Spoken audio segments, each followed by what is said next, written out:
Nesse vídeo vamos ver 5 mitos sobre investimentos no exterior. Vamos tirar aqui as principais dúvidas para a gente começar a investir nos Estados Unidos. Para a gente mandar o nosso dinheiro, converter ele para dólares, dolarizar a nossa carteira de investimentos, protegendo os nossos investimentos e também recebendo esses dividendos em dólar. Me chamo Tomás Xavier, estou aqui para simplificar o mercado financeiro para você, para te ajudar a ser um investidor melhor. E já me deixa aqui nos comentários se você já investe lá fora ou se você está pensando em começar agora em 2023. E beleza, o primeiro mito é de que investir lá nos Estados Unidos é muito complicado. Isso é mentira, na verdade é tão simples como a gente investir aqui no Brasil. Basta a gente abrir uma conta numa corretora americana, isso é bem simples de se fazer. Hoje em dia existem plataformas totalmente em português, criadas por brasileiros para brasileiros, então a documentação fica muito mais simples. Basta a gente ter os nossos documentos oficiais e também a nossa comprovante de residência aqui no Brasil. A gente consegue abrir essa conta gratuita em questão ali de minutos. A gente consegue facilmente abrir essa conta. Algumas opções de corretoras lá fora. Nós temos a Avenue, que é uma corretora de brasileiros para brasileiros, então a gente pode criar nossa conta ali facilmente. Nós temos a Nomad, que também é uma opção aqui no Brasil para a gente converter e investir lá fora. Nós temos o Banco Inter, que também oferece a sua plataforma global, então nós conseguimos investir lá fora nos Estados Unidos com a mesma jurisdição, com a mesma segurança de todas as outras. Então aqui nós temos 3 opções, existem mais opções no mercado. Aqui eu trouxe um resumo então para que você comece a dar uma olhada, estudar para ver qual é a corretora que mais te agrada. Eu utilizo a Avenue, é uma corretora que eu venho utilizando desde 2020 e eu nunca tive problemas. Foi uma conta bem fácil de abrir e eu recomendo que você dê uma olhadinha na Avenue. Mas eu não tenho vínculo nenhum, é simplesmente uma corretora que eu comecei a utilizar, que eu utilizo até hoje e que eu gosto. O segundo passo então seria fazer essa transferência do nosso dinheiro. Isso pode ser feito através de Pix ou então TED, é bem tranquilo de fazer isso. Simplesmente a gente transfere o nosso dinheiro para nossa corretora. E lá a gente faz o terceiro passo, que seria essa conversão, fazer o câmbio do real para o dólar. A gente converte então os nossos reais em dólar e a gente está pronto para o último passo, que é simplesmente investir. A gente pega, busca os ativos conforme a gente deseja, exatamente como aqui no Brasil. A gente busca o código da Apple, da Microsoft,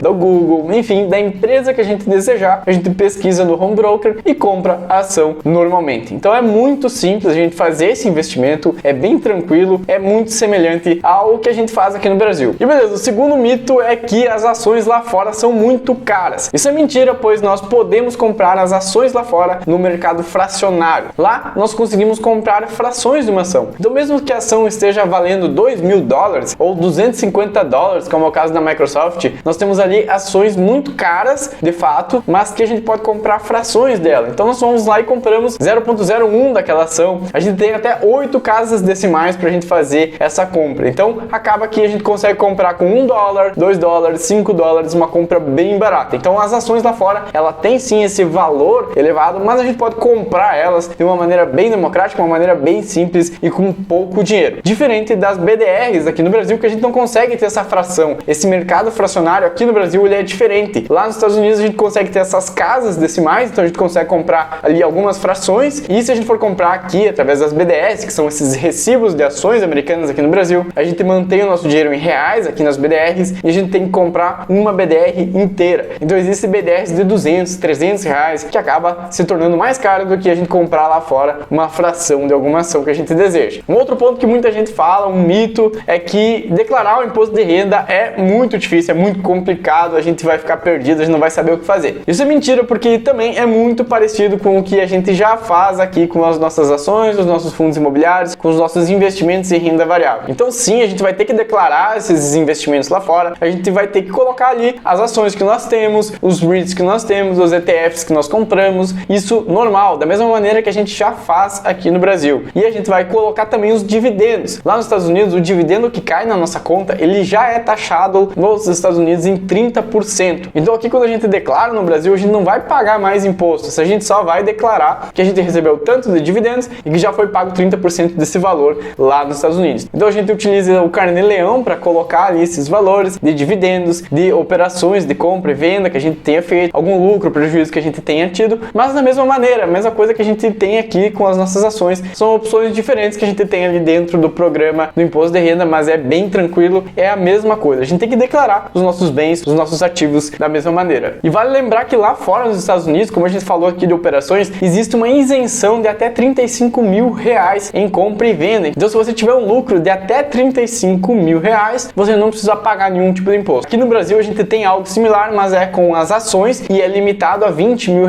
Então existe lá um benefício até superior do que aqui no Brasil. Mas a declaração do imposto de renda é bem simples. A gente vai no programa, a gente coloca todos os nossos ativos e os valores que a gente recebeu. É mais trabalhoso do que difícil, mas é bem tranquilo da gente fazer. Um quarto mito é que o imposto sobre a herança é altíssimo. Bom, lá fora existe sim uma taxação sobre o imposto da herança. Caso a gente venha a falecer, o nosso patrimônio que estiver lá fora, a gente vai ter que pagar um certo imposto. Mas ele tem uma isenção de até um valor de 300 mil reais. Então se a gente tem um patrimônio que chega no máximo a 300 mil investidos lá fora nos Estados Unidos, quando a gente falecer, quando a gente tiver que trazer esse dinheiro de volta, vai ter essa isenção no valor de até 300 mil. Agora, se passar disso, conforme o patrimônio que você tenha, esse valor ele pode ir aumentando e ele pode chegar sim em valores de até 20, 40%. Mas isso é claro para grandes patrimônios. Então a gente tem que ponderar e ver até que ponto vale a pena a gente investir diretamente lá fora pensando nisso ou deixar aqui no Brasil e investir aqui através de BDRs e ETFs aqui no Brasil. Tem esse ponto para ser pensado, mas essa isenção então até 300 mil reais. Lembrando que aqui no Brasil também existe esse imposto sobre a herança e ele gira geralmente ali em torno de 4 ou 8% dependendo do estado que a gente mora. Isso muda muito de estado para estado, mas lá nos Estados Unidos então conforme a gente vai tendo um patrimônio cada vez maior, esse imposto ele também vai sendo elevado, chegando a ter uma média ali de uns 20% até um pouco mais do que isso. Então é bem interessante que a gente fique atento sobre esses valores. E o quinto mito, o último mito é aquele de que somente gente rica investe nos Estados Unidos. Bom, isso é mentira, não é verdade. Podemos investir sim com pouco dinheiro, conforme até eu já comentei lá no início, existe esse mercado fracionário, a gente consegue comprar ali frações de ações, a gente consegue montar uma carteira de investimentos com 10, 50, 100 dólares, a gente já começa a investir lá fora. Então é bem tranquilo, esse mercado fracionário ele ajuda muito e ele é muito importante para auxiliar nós pequenos investidores. Então a gente consegue investir sim tranquilamente lá fora. E lembrando que essas corretoras geralmente estão oferecendo ali pacotes gratuitos. A conta ela é gratuita, a gente consegue abrir a nossa conta de maneira fácil, online, tranquilo. Geralmente não existe taxas de manutenção, então passou um ano, passou 2 anos, a gente não tem que pagar nada por isso. Algumas corretoras elas cobram apenas a corretagem, que seria um valor onde a gente paga para cada operação que a gente fizer. Então quando a gente comprar ações, vender ações, algumas corretoras elas cobram ali essa corretagem, ela pode variar de $1 até alguma porcentagem do valor que foi negociado. Existem algumas corretoras que oferecem isso de maneira gratuita, outras possuem ali um plano com operações limitadas e outras que cobram sim essa taxa que pode ser um pouco pesada para nós que estamos ali começando a investir com um patrimônio menor. Então tem que ficar atento nessa taxa de corretagem, encontrar a corretora que não ofereça essas taxas ou que tenha algum plano beneficiando a gente. Um outro ponto interessante é que quando a gente envia o nosso dinheiro para lá, quando a gente faz essa remessa, a gente transfere os nossos reais para dólares, a gente faz essa conversão, existe ali um spread que a corretora acaba ganhando ou a remessa que você utilizar, que geralmente fica ali em torno de 1 a 2% mais o IOF de 0,38. Então aqui existe esse custo extra, não é aquela conversão limpa do real para o dólar, a gente paga ali uma taxazinha para fazer esse câmbio. Então esses são os custos principais assim que a gente tem nas corretoras lá fora, que é justamente essa corretagem que a gente tem que ficar atento nessas compras, nessas operações e no câmbio. Quando a gente envia o dinheiro, a gente não tem muito como escapar disso, a gente tem que pagar essa conversão para ter esse dinheiro, essa custódia nossa lá nos Estados Unidos. Mas aí a gente tem a garantia que o nosso dinheiro está lá nos Estados Unidos, em outra jurisdição e que não vai ter nenhum problema aqui no Brasil que vai afetar os nossos investimentos lá fora, o que traz uma segurança extra muito grande para nós, uma tranquilidade enorme para nós investidores. Esses são os 5 mitos aqui que a gente viu. A gente pode começar assim a investir lá fora de maneira tranquila, que eu tenho certeza que você vai gostar, que você vai ver a sua carteira, a sua rentabilidade aumentando cada vez mais. E fica aí a dica para 2023 você começar a estudar sobre os investimentos lá fora, investimentos nos Estados Unidos. Eu vou deixar aqui embaixo na descrição uma playlist aqui do canal, onde eu falo também sobre investimentos no exterior. Eu mostro mais em detalhes as ações, os fundos imobiliários americanos, que são os REITs, e também estratégias simples com ETFs. A gente investe em apenas 1 ou 2 ativos, que são esses ETFs, e lá dentro deles existe uma cesta de investimentos. A gente consegue diversificar a nossa carteira muito bem, investindo em 500 empresas, 600 empresas, com apenas 1 ou 2 ativos. Então fica aqui embaixo o link da playlist para você dar uma olhada, que eu tenho certeza que você vai gostar. Me chamo Tomás Xavier, sou investidor da Bolsa desde 2018 e lá fora nos Estados Unidos eu estou investindo desde 2020. Então eu estou trazendo um pouco aqui da minha experiência para te ajudar, para que você dê esse passo, que você vá em busca da sua liberdade financeira, que você tenha esse patrimônio blindado lá fora em dólar. Então, muito obrigado, te vejo semana que vem e falou!